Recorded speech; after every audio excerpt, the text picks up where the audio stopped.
On passe tout de suite à notre sujet consacré aux 30 ans de la Porsche 928. Il est signé Gérard Cailleux et Julien Margarita. C'est parti.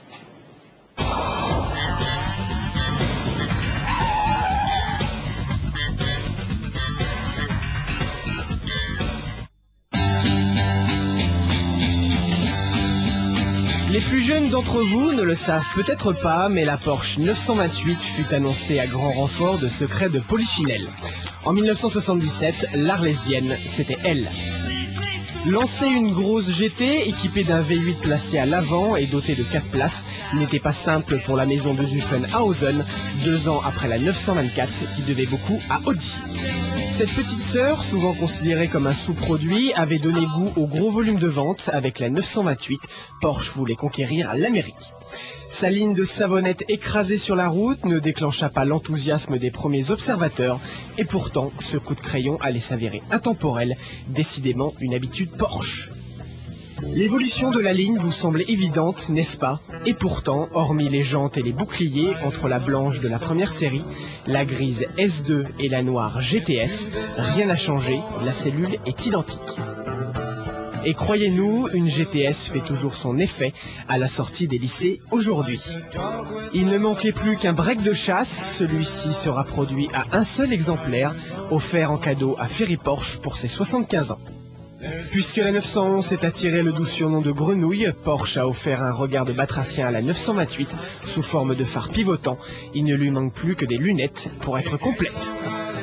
Annoncée comme une 4 places, à l'instar d'une Ferrari 456 sortie avec 15 ans de retard, la 928 doit être considérée comme une 2+2, disons 2 adultes plus 2 sacs de golf, la modularité arrière n'étant pas à 20 mots. À l'avant, on retrouve une agréable ambiance de cocooning et le génial tableau de bord articulé sur la colonne de direction. Si vous avez déjà conduit une Nissan 300 ZX, vous saurez à présent où les Japonais ont puisé leur inspiration. Sortie avec un 4,5 litres ramené à 240 chevaux pour cause de crise pétrolière, la 928 finira sa carrière équipée d'un 5,4 litres développant 350 chevaux.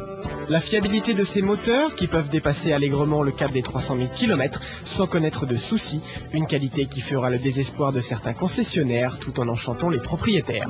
Sa position reculée dans l'habitacle et l'implantation de la boîte de vitesse accolée au pont conditionnent un équilibre des masses proche de la perfection. Quant à l'essieu multibras de type Vessar, il fournit un excellent guidage aux énormes roues arrière.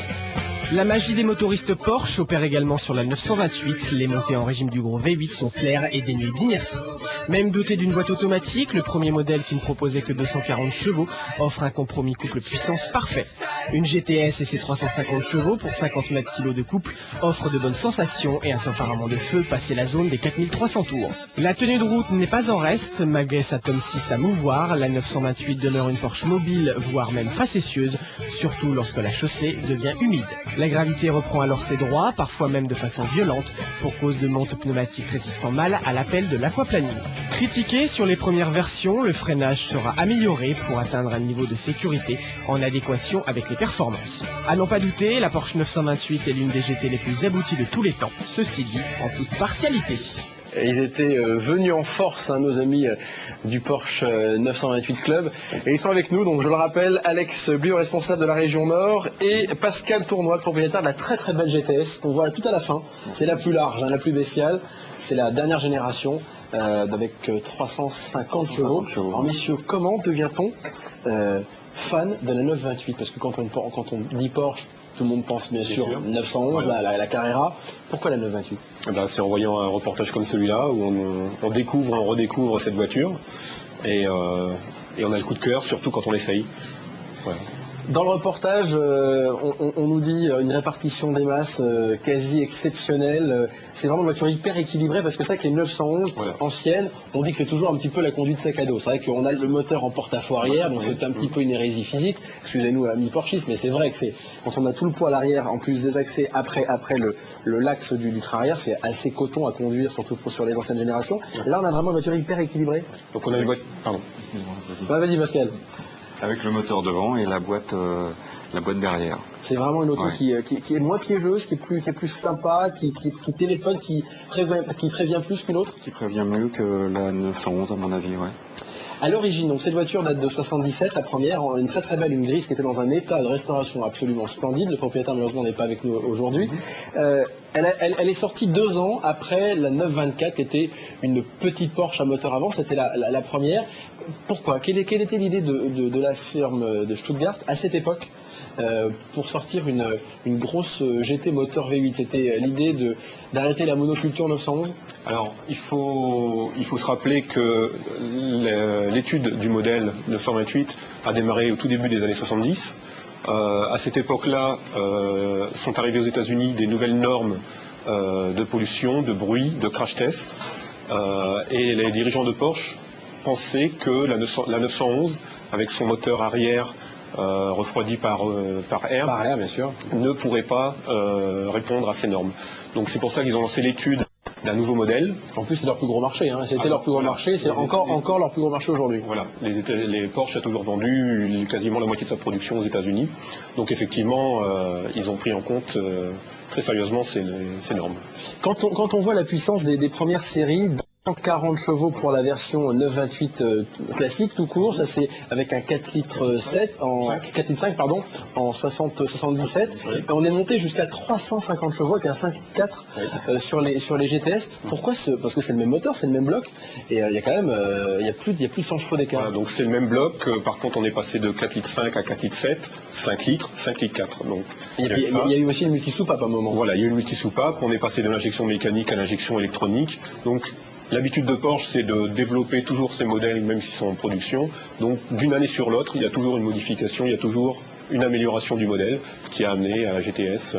Dans le reportage, on nous parle aussi des problèmes de crise pétrolière. Oui. Alors voilà. Donc, ça a un petit peu cassé la 928 au départ. C'est pourquoi la 928 est sortie si tard, entre guillemets, puisque le projet a débuté en 1970. Et ensuite, en 1973, a eu lieu la première crise pétrolière. Donc Porsche a décidé d'arrêter le projet. Et puis, le projet a repris 2 ans plus tard. Et voilà pourquoi en fait la 928 est sortie après la 924 alors qu'elle a été conçue avant. D'accord. Donc en fait. Non mais je t'en prie, vas-y.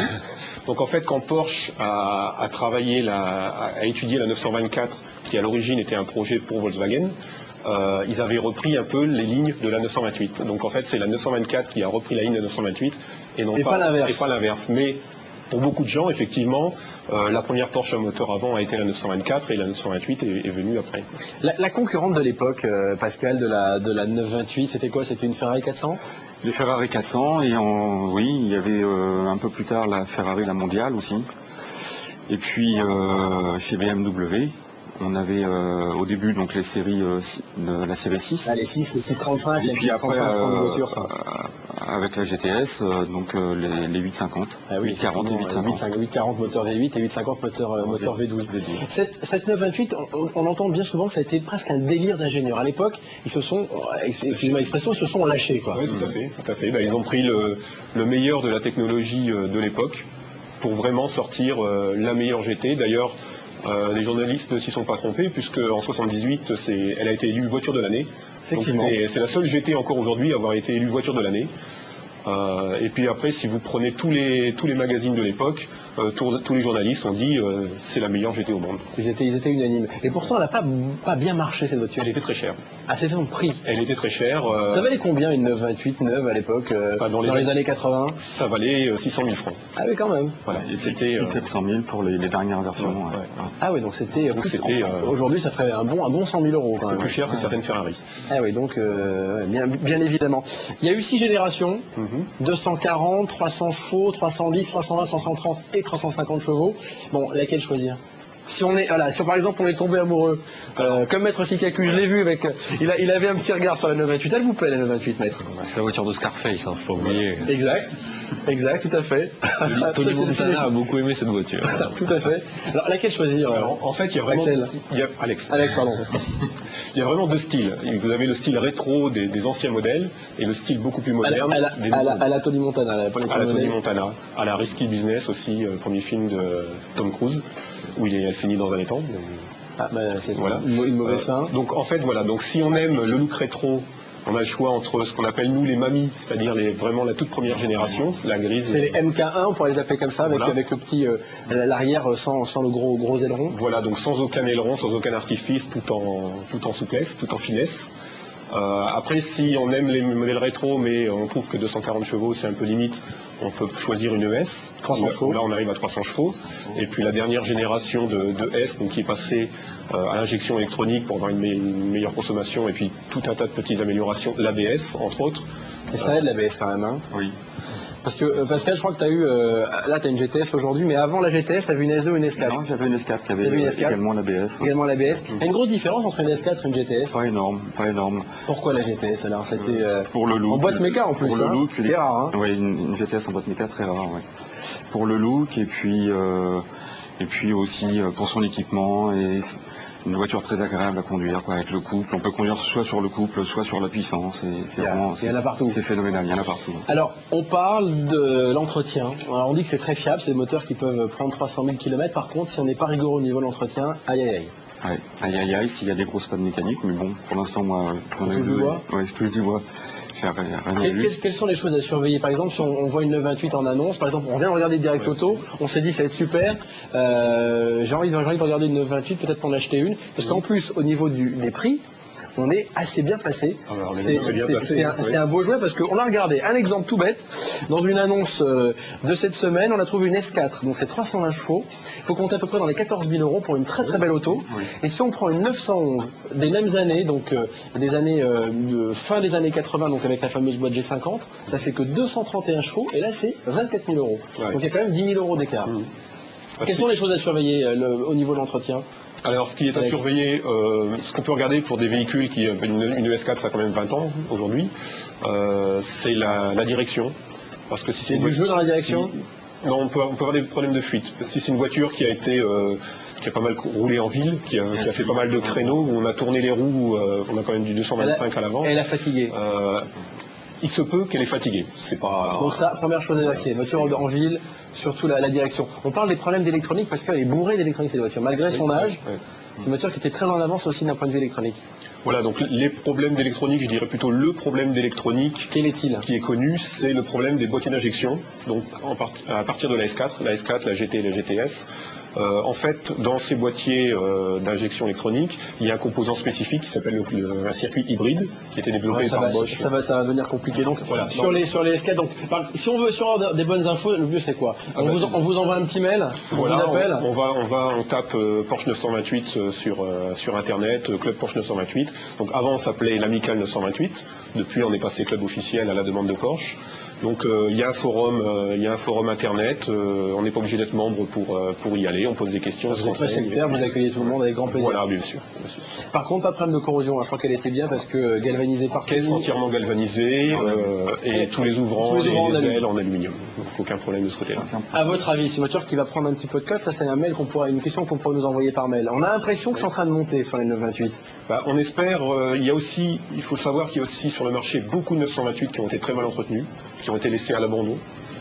Donc le marché a besoin de s'épurer. Une fois que toutes ces voitures-là qui se sont vendues une misère vont partir à la casse, entre guillemets, la 928 va devenir encore plus rare et la cote va peut-être remonter. Il y a des changements. Quoi qu'il en soit, elles sont très très belles comme ça. Il ne faut pas non plus que ça flambe parce qu'on ne pourra plus se faire plaisir et ça sera inaccessible pour monsieur et madame tout le monde. Pascal et Alex, merci vraiment à tous les deux, surtout pour le prêt de ces autos. On remercie bien sûr en direct les autres propriétaires qui ne sont pas avec nous sur ce plateau, mais qui nous ont prêté les deux autres Porsche 928 parce que c'était très sympa. Ils nous ont prêté les voitures pendant une journée et on a vraiment fait un essai, comme avec une voiture moderne. Merci à tous les deux. Merci. Petite page de pub et on se retrouve juste après.